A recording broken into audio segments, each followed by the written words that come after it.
Fala pessoal, tudo bem? Mais uma aula do curso Power BI Layout Profissional. E hoje eu vou falar sobre cores. Cores, isso mesmo. Cores são fundamentais para os nossos reports, para os nossos dashboards, para nossas visualizações de dado como um geral. Assim, é algo muito importante. Porque são elas que vão mostrar o rumo dessas análises, que vão poder pontuar determinados reals que precisam ser feitos, alertas que precisam ser feitos, ela que vai trazer harmonia para o teu report. E saber usar elas é fundamental, fundamental mesmo. Hoje em dia, empresas, a maioria das empresas quando criam as suas logos, criam as suas identidades visuais, eles levam muito em consideração toda a parte da ciência das cores, né? Então saber que determinada cor tem um certo sentido é fundamental para elas. Então vocês podem perceber que às vezes empresas de tecnologia elas utilizam muito o azul. O azul ela traz muito um ar de tecnologia, um ar de desenvolvimento, de algo para cima, entendeu? Quando é empresas no ramo alimentício, são cores mais quentes que são utilizadas. Então o vermelho, o amarelo, o laranja, eles estão muito em alta dentro dessas empresas, porque o vermelho ele é uma cor quente, ele traz aquele desejo, aquela intenção de consumo, de fome. Então é por isso que, dependendo, por exemplo, o logo da iFood é vermelho, totalmente vermelho, que traz justamente essa temática de fome e consumismo, entendeu? Quando tu pega algo mais clean, vai pegar uma empresa de tecnologia, como a Samsung, por exemplo, ela tem a logo azul, que traz realmente para o lado tecnológico, o lado do desenvolvimento. Então a cor está muito ligada às sensações que a pessoa vai ter ao visualizar determinada coisa. E saber utilizar isso a seu favor é fundamental. Inclusive, assim, ninguém está aqui querendo que um profissional da área de BI ou um profissional da área de análise e visualização de dados ele tenha realmente conhecimento total sobre a paleta de cores ou sobre tudo que envolve essa questão de cores. Não tem como saber isso. Só que é muito importante, pelo menos, ter uma base sobre o assunto, a gente saber um pouco sobre o assunto, né? A ideia aqui é ter uma base, pelo menos, para que tu possa aplicar dentro das tuas análises, dos teus reports, e fazer com que eles sejam cada vez mais atraentes, que eles possam ser cada vez mais objetivos dentro da sua intenção, que é realmente transmitir o dado da melhor forma possível. Então ninguém está querendo fazer com que tu entenda 100% da ciência das cores. Mas pelo menos a gente precisa saber o básico para que possamos fazer um trabalho muito bom. Então o próximo ponto que a gente precisa entender aqui dentro dessa temática de cores é justamente um ponto que é a base de tudo, né? Que é o círculo cromático. O círculo cromático ele nada mais é do que as 12 cores que compõem esse círculo cromático, né? Então a gente pode visualizar 12 cores, pensa assim, ó, como se fosse uma pizza com 12 fatias, e cada fatia ela representa uma tonalidade de cor.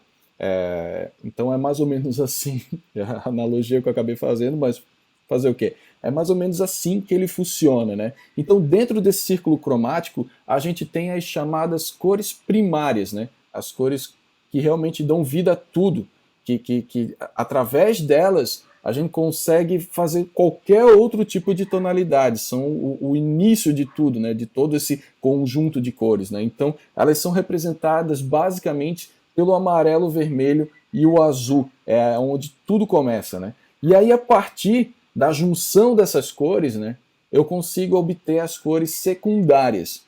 Então, através da mistura entre o azul e o amarelo eu tenho o verde, entre o amarelo e o vermelho eu tenho o laranja, e entre o azul e o vermelho eu tenho o roxo. Então é onde eu tenho as cores secundárias.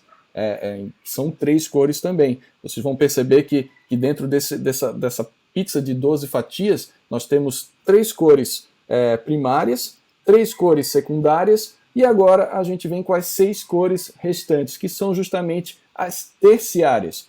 Que é quando tu pega uma cor primária com uma outra secundária, que foi formada até o step anterior, que eu mostrei para vocês, a gente obtém as cores terciárias.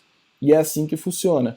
Então, Para a gente poder seguir agora falando sobre todos os grupos, tipos de combinações que a gente precisa fazer para poder manter a harmonia dentro dos nossos dashboards, criar uma paleta de cores realmente harmoniosa, a gente precisa entender esses três conceitos: cores primárias, secundárias e terciárias. E com essas cores a gente forma o círculo cromático, onde a gente tem N possibilidades, uma infinidade de possibilidades de cores e de paletas para colocar em nossos reports. Então, a partir desse entendimento de como funciona esses três grupos, né, a gente começa a entender melhor como é que a gente pode fazer a composição das cores em nossos reports e nossos relatórios, dashboards, enfim.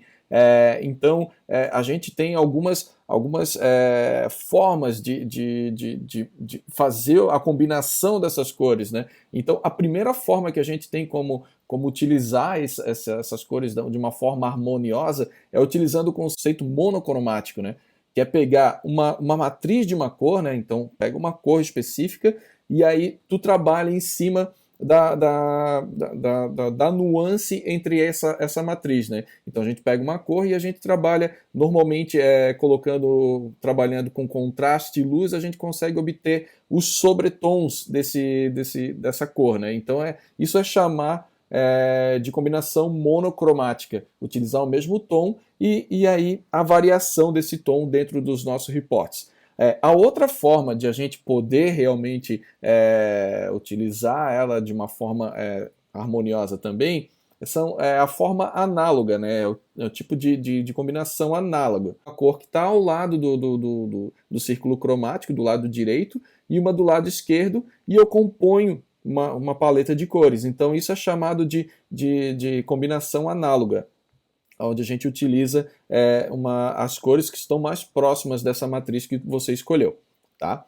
O terceiro tipo, e aí começa a trabalhar realmente com cores diferentes uma das outras, é o tipo de combinação onde a gente leva o contraste como a regra básica. Né? Então, por exemplo, tu pega uma cor do círculo cromático e pegas justamente o oposto dela dentro do círculo cromático. Então a gente pega uma cor e pego o oposto dela, onde a gente compõe uma paleta de contraste, né? Então tem que tomar até um pouco de cuidado, porque elas são complementares, mas dependendo do contexto em que tu utiliza esse contraste, ele pode não ser muito legal.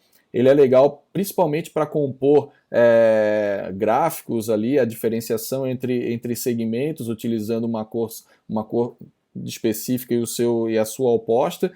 Na montagem também do template, ela é muito bem-vinda. Em logos também são utilizados. Muitas empresas utilizam o método de contraste para compor as suas logos.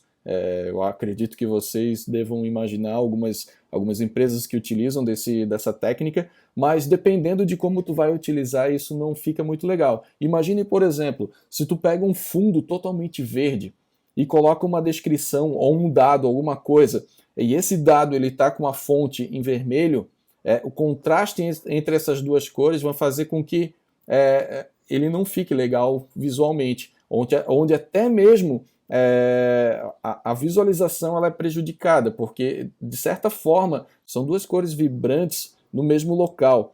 Então, isso, dependendo do contexto, ele não é muito legal.